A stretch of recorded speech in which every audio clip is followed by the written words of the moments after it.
போன முறை ஜென்ரலா மூலிகைகள் பத்தியும், மாடித் தோட்டம் எப்படி அ அ ஒ எல்லாருக்கும் பயனடையுதுன்றத பத்தியும் ஒரு சின்ன பிரீஃப் பேசியிருந்தோம். இன்னைக்கு ஒரு மாடித் தோட்டம் நம்ம வைக்கும்போது, அதுல வரக்கூடிய அந்த பூச்சி பிரச்சனைங்க, அதோட ஈக்காலஜிக்கல் பேலன்ஸ் பத்தி கொஞ்சம் பேசலாம்னு நெனைக்கிறேன்.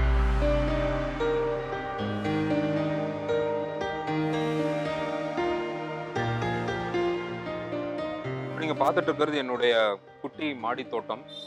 ஆ இப்போ இதுல நெறைய வகையான செடிகள் வச்சிருக்கோம். இப்ப பார்த்தீங்கன்னா, இங்க இருக்கிறது எல்லாமே வந்து நான் விதைகள் போட்டிருக்கேன். வெண்டைக்கா, அப்புறம் வந்து சன்ஃப்ளவர், அதுக்கப்புறம் அ இன்னும் நெறைய சீட்ஸ் வந்து இந்த பேக்ஸ்லலாம் நான் போட்டிருக்கேன். ஸோ அதோடைய குரோத் தான் நான் ரொம்ப ஆவலோட எக்ஸ்பெக்ட் பண்ணிட்டு இருக்கேன். நெறைய துளிர்கள்லாம் வந்துடுச்சு. ஸோ இன்னும் ஒரு 1 மந்த்ல வந்து எனக்கு இது ஒரு லெவல் ஆஃப் குரோத்துக்கு வந்துரும். அண்ட் இப்போ இங்க பார்த்துட்டு இருக்கிறது வந்து இது எல்லாமே என்னுடைய தக்காளி செடிங்க. நானே வந்து வீட்ல இருந்த தக்காளி எடுத்து, அந்த தக்காளியிலேருந்து விதை எடுத்து, அந்த விதைய ஒரு விதையா போட்டு வளர்ந்த செடிங்க இது. ஸோ என்னால நம்பவே முடியல. நான் போட்ட எல்லா விதைகளுமே வந்துடுச்சு. ஸோ எனக்கு இன்னும் ஒரு 3 மந்த்ஸ் டவுன் த லைன் பார்த்தீங்கன்னா, வீட்டுக்கு தேவையான தக்காளி நான் வீட்ல இருந்தே எடுத்துருவேன்றதுல எனக்கு முழு நம்பிக்கை இருக்கு. இப்போ நீங்க பார்க்கறது வந்து மணத்தக்காளி கீரை, அதுக்கப்புறம் வல்லாரக்கீரை, தென் இங்க வந்து கற்பூரவள்ளி இலை, இதெல்லாமே நீங்க பார்க்குறீங்க. இங்க வந்து நீங்க பார்க்கறது முள்ளங்கி. முள்ளங்கி அகைன் இன்னும் ஒரு 1 மந்த்ல நான் இத எடுத்துருவேன். முள்ளங்கியோட கீரைய கூட நம்ம வந்து நம்மளுடைய கீரையா செஞ்சு சாப்பிடலாம். முதல்ல இங்க அ அ மாடி தோட்டம் வைக்கும்போது, அதுல செடிங்கள்லாம் வச்ச உடனே பட்டாம்பூச்சி, தும்பி இதெல்லாம் வர ஆரம்பிச்சது. ஸோ அதுக்கப்புறம் கொஞ்ச நாள்ல அ வகை வகையான வண்டுகள் வர ஆரம்பிச்சது. வண்டுகள் வந்த பிறகு ஒரு சில சின்ன சின்ன வெள்ள பூச்சி அஃபிட்ஸ் அப்படின்னுவாங்க. அந்த மாரி பூச்சிகள் வர ஆரம்பிச்சது. ஏன்னா அந்த பூச்சிய சாப்பிடுறதுக்கு எறும்பு வர ஆரம்பிச்சது. இந்த எறும்பு, இந்த பூச்சிகள் எல்லாம் சாப்பிடுறதுக்கு அரணை வர ஆரம்பிச்சது, ஓணம் வர ஆரம்பிச்சது. ஸோ இதெல்லாமே வந்து ஒரு ஈக்காலஜிக்கல் ஆக்சுவலி ஒரு பெரிய பேலன்ஸ். இப்ப நீங்க பார்த்துட்டு இருக்கிறது வாழையோட கன்று நல்லா வளர்ந்திருக்கு. ஆ இது இதுல இருந்து நாங்க இதுல இருக்கக்கூடிய நாரை யூஸ் பண்றோம். இதுல இருக்கக்கூடிய இலைய யூஸ் பண்றோம். ஃபிஷ் புளிச்சது பண்றதா இருந்தாலும், ஒரு படையலுக்கு நாங்க இலை யூஸ் பண்றதா இருந்தாலும் இதுல இருந்து யூஸ் பண்ணிக்கிறோம். ஒரு சந்தோஷமான விஷயம் இப்போதைக்கு எனக்கு என்னன்னா, இங்க வந்து ஒரு 2 குருத்து வந்திருக்கு. இதுக்கு முன்னாடி 2 வந்தது. பட் அது செத்து போச்சு. பட் இப்போ இன்னும் 2 வந்திருக்கு. ஸோ இது நல்லபடியா மேல வளரும் அப்படின்றது வந்து ரொம்ப ஒரு ஆவலோட அத பராமரிச்சுட்டு இருக்கேன். இன்னும் 2, 3 வாழை மரங்கள் மேல வைக்கலாம் அப்படின்னு பிளான் பண்ணிட்டு இருக்கேன். இன்னொரு மாடி தோட்டத்துல முக்கியமான ஒரு விஷயம் வந்து நம்ம வீட்ல இருக்கக்கூடிய கழிவுகள நம்ம வந்து உரமா கன்வெர்ட் பண்றது ஒரு முக்கியமான ஒரு விஷயம். நம்ம வீட்ல அன்றாடம் கிச்சன்ல இருந்து வரக்கூடிய அந்த வெஜிடபிள் வேஸ்ட், அந்த ரைஸோட வேஸ்ட், நம்ம சாப்பிட்டதோட வேஸ்ட், இன்னைக்கு கூட நாங்க சாப்பிட்டுருக்கோம். அந்த இலையோட வேஸ்ட் எடுத்து வச்சிருக்கேன். இப்போ நீங்க பார்த்துட்டு இருக்கிறது இயற்கை உரம் தயாரிச்சுட்டு இருக்கேன். பேசிக்கலி இங்க ஒரு 2 பாட் வச்சிருக்கேன். மேல இருக்கிற பாட் வந்து அஹ், அது இருக்கிற ட்ரையான ஐட்டம்ஸ் எல்லாம் இதுல போட்டு ஸ்டோர் பண்ணி வைக்கிறதுக்காக யூஸ் பண்றோம். இப்போ கீழே இருக்கிற பாட் பாத்தீங்கன்னா, மேல இருக்கிற லேயர் வந்து ட்ரை சக்கைகள் கொண்ட ஒரு லேயர் இருக்கும். பட் ஆக்சுவலி பாத்தீங்கன்னா நம்ம டெய்லி நம்ம யூஸ் பண்ற அந்த நம்ம வெஜிடபிள், அப்புறம் நம்மளுடைய நான்வெஜ், இந்த மாதிரி கழிவுகள் என்ன வருதோ அதை நம்ம வந்து ஃபர்ஸ்ட் கீழே ஒரு ஒரு பெட் ஒன்று போட்டுடணும். அது பெட் என்னன்னா வைக்கோல் இல்லாட்டி பேப்பர் அந்த மாதிரியான விஷயங்கள் கீழே போட்டுட்டு அது மேல வந்து நீங்க நம்மளுடைய அந்த இயற்கை கழிவுகளை நீங்க போட்டு அது மேல நீங்க ஒரு லேயரை வச்சுட்டு நீங்க அதை ஃபில் பண்ணிட்டீங்கன்னா நீங்க அதை மூடி வச்சிடணும். ஸோ இந்த வேஸ்ட்டை வச்சே நம்ம வந்து ஒரு தரமான ஒரு உரத்தை வந்து நம்மளால தயாரிக்க முடியும். அந்த உரம் வந்து பிளான்ட்ஸுக்கு ரொம்ப நியூட்ரிஷியஸா இருக்கும்.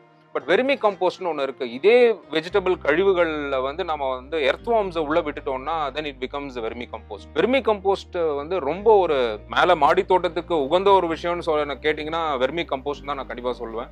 ஸோ நீங்க மேபி ஒரு வாரமோ இல்ல ஒரு 10 நாளோ நீங்க கழிவுகள் டெய்லி அதில் போட்டுட்டே இருப்பீங்க. ஸோ அதுக்கப்புறம் அது மேல அந்த ட்ரை லேயர் போட்டு மூடிடுவீங்க.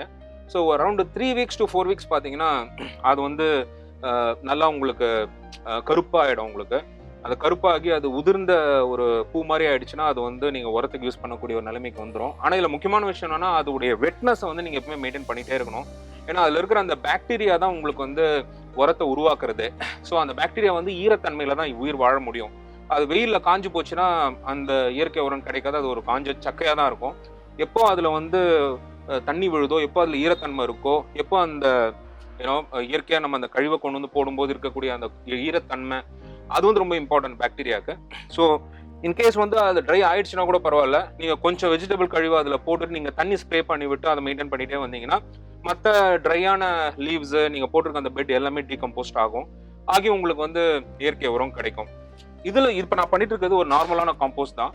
பட் வெர்மி காம்போஸ்ட் அப்படின்னு ஒன்று இருக்குது. அது என்னன்னா, நீங்கள் இதே உரத்தில் வந்து நீங்கள் மண்புழு உள்ளே சேர்த்துட்டீங்கன்னா மண்புழு வந்து அந்த என்டையர் வெட் வேஸ்ட்டை வந்து ஃபுல்லாக சாப்பிட ஆரம்பித்து அதுக்குள்ளே இருக்கக்கூடிய கெமிக்கல் ரியாக்ஷனால அது வந்து கழிவை கொடுக்கும். அதுவுடைய அந்த கழிவு வந்து ரொம்ப ரிச் ஃபார் பிளான்ட்ஸ். அந்த உரம் போடுறத விட்டு உங்களுக்கு செடி ரொம்ப நல்லா வளரும். நீங்கள் உரம் வெளியில் வாங்க வேண்டிய அவசியமே கிடையாது. பூச்சிக்கொல்லிகள் இல்லாத ஒரு கீரையை நீங்கள் சமைச்சு சாப்பிட முடியும், பூச்சிக்கொல்லி இல்லாத ஒரு வெஜிடபிளை சாப்பிட முடியும். ஸோ அப்படி நமக்கு அன்றாட தேவைகளுக்கான விஷயங்கள் நமக்கு ரொம்ப ஈஸியாக கிடைச்சிடும், ரொம்ப இயற்கையான முறையில். ஸோ இது வந்து நமக்கு ரொம்ப பெனிஃபிஷியலாக இருக்கும் அப்படின்றதுல வந்து எள்ளளவும் சந்தேகமே கிடையாது. இப்போ பார்த்தீங்கன்னா எங்கள் வீட்டில் வந்து இன்னைக்கு சாப்பிட்ட படையல் இலை இது. ஸோ அப்புறம் சம் ஃப்ரூட் கட்ஸ் எல்லாம் இருக்குது. ஸோ இதை வந்து நான் இப்போ இது உள்ளே போட போகிறேன்.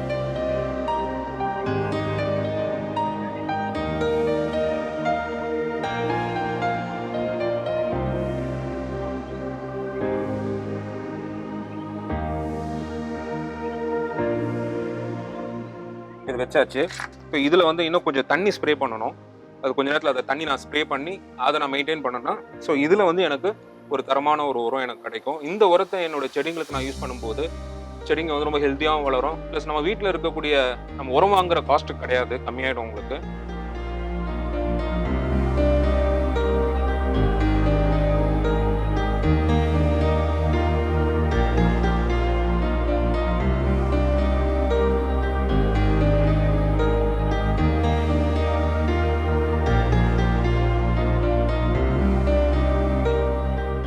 சூரிய உதயத்தப்போ நீங்கள் வந்து உங்கள் கார்டனை பார்க்கும்போது பசுமையாக இருக்கும், அதில் வந்து பட்டாம்பூச்சிகள் பறந்துட்டு இருக்கும்,